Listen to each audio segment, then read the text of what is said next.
guys, today I'm going to show you a little Christmas twist to some really easy chocolate chip cookies. Now I've made videos on these before, I've written blog posts, and so many people have tweeted me pictures of ones that they've made. They are seriously so easy. The only thing you have to do is follow the measurements perfectly. Basically the base mix is something that you can add anything to. So you're going to make the cookie mix, which I'm going to show you how to do. And then you can add anything at all to them. So you can do chocolate chips, you can add colourful chocolates, which I'm going to show you in this, or even popping candy, anything at all. And so we're going to go through some of the options you have this festive season with these gooey, chewy, really super easy cookies.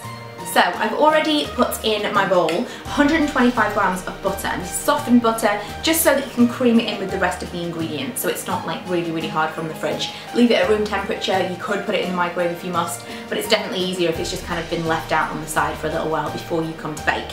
So that's in there with a lightly beaten egg. Then I'm going to add in the sugar, of which there are two kinds in this particular recipe. I have a soft brown sugar, and the one that I used, I think it's from Whitworth's, it is. And I really like this one because it doesn't kind of clump up into bits. It's really soft, gorgeous for baking, especially for this. It just gives that real nice caramelized, biscuity taste, or the cookie, American cookie kind of taste. You could use just brown sugar. I have definitely done that in the past and it works really well. But I'm going to follow the original recipe just to show you. You can do slight modifications on this, but really the amounts of ingredients need to stay the same. So I have 100 grams of soft brown sugar and I have 125 grams of caster sugar. So I'm creaming these ingredients together until they create kind of a paste. I'm then going to add in some vanilla essence for flavour. Now bear in mind, dependent on what flavour you decide to put in, because you could put kind of something minty, in which case you might want to put kind of a minty flavouring in at this point. You don't have to add vanilla essence, you can use whatever you want, but because I am going with this really basic base cookie recipe, I'm going to use vanilla essence at this point, and then I'm going to add different candies in instead of chocolate chips.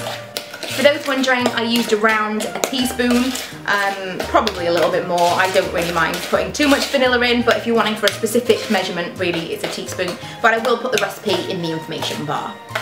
I'm then adding in 225 grams of self-raising flour.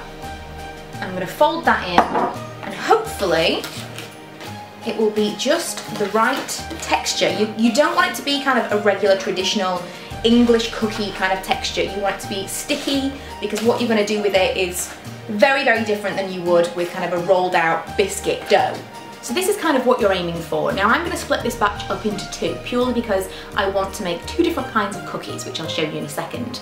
But obviously from here you can put in your chocolate chips or whatever you're using and kind of skip to the end. So as I said, usually I would use chocolate chips, and I actually use buttons, like dairy milk buttons, quite often because they're so much easier. They're obviously Cadbury's, and I am a little bit of a chocolate snob, and I really like them. But I have also used Smarties in the past, and that's what gave me this idea. I was looking for kind of coloured M&Ms, something that was a little bit festive, something that would be kind of red and green or maybe white and red.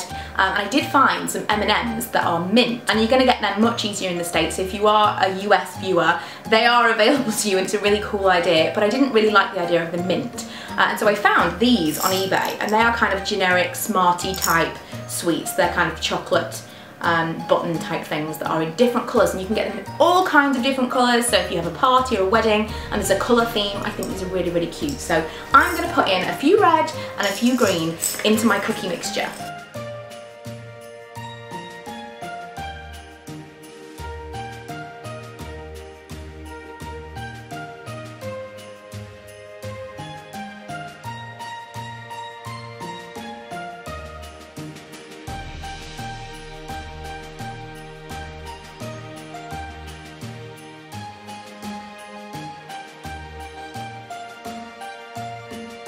The other idea I had was this popping candy. It's rainbow popping candy that I found at Asda. I thought this would be really cute, especially for a party with kids and stuff like that. Now, little YouTube confession here, I'm actually filming this in October, and it's just about to be Halloween / bonfire night. So this is particularly festive right now, but I thought any time of year it would be, and it would be really cool for kids. So I'm going to use this in the second batch.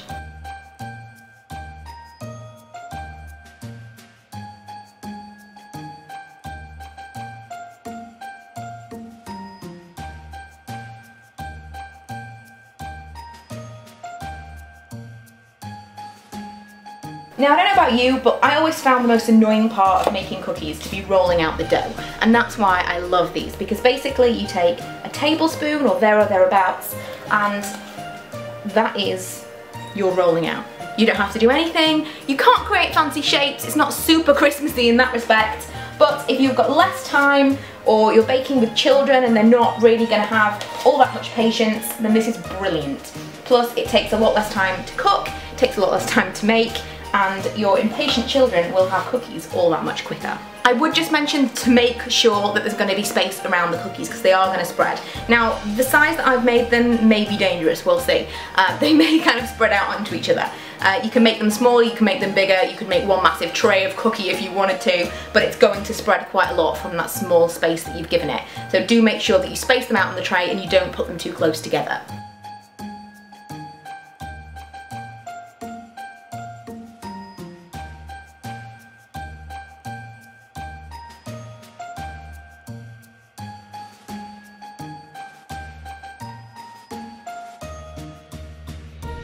I have to get in super fast now to show you what they actually look like out of the oven because so quickly they sink. But basically I've put them in the oven at around 180 degrees for 8 minutes and they are done. They don't look done, but just wait because they will kind of sink into themselves and become flat cookies. But when they come out, they look like they're cakes.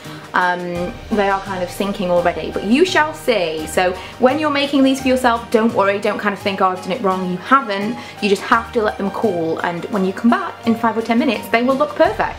And here are my cookies. I actually have a really cute idea to give them as gifts, and I'm going to show you this in a second. But I have my kind of multicoloured Christmassy cookies, and I have my cookies that have slight flecks of orange in them, almost like people will be like, I wonder what that is, and then be completely shocked when it's popping candy. I really like that idea. But the multicoloured ones are so cool. They just turned out so much better than I thought they could have. I really wasn't sure how the colour was going to work. But yeah, really like them. With the Smarties, I knew that they'd worked in the past, but you never know when you get kind of generic ones. But I'll leave the links to everything below where I bought everything because those were a really good deal and you could get any colour that you want. So lastly, as I mentioned, I really like the idea of giving baked goods as gifts, and just little cellophane bags and ribbons make anything basically look like a present, don't they? And this in a little gift basket, which, stay tuned, we will be talking about very soon. It's almost time. If we're talking about Christmas cookies, it's definitely time to be talking about Christmas gift guides, and we do have one planned for you with all of the little DIY things that we've created, so watch this space, but this will definitely feature.